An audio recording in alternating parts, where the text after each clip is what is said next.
پرونده امروز در مورد یکی از مخوفترین و وحشتناکترین و عجیبترین جنایتکار تاریخ آمریکاست که به ظاهر یک مرد خیلی تنها، خیلی گوشه‌گیره، ولی توی خونش کلی راز پنهونه که حتی پلیس هم وقتی اونا رو دید شوکه شد.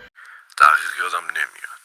بین سال 1947 تا 52 شبونه میرفتم قبرستون و جسدا رو از قبرشون میکشیدم بیرون.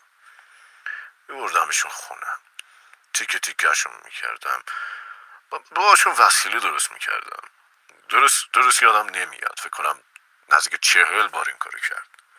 و از اون به بعد فیلم هایی مثل اربعبا تگزاس، سایکو و سایلنس آف لمپ از روش ساخته شده.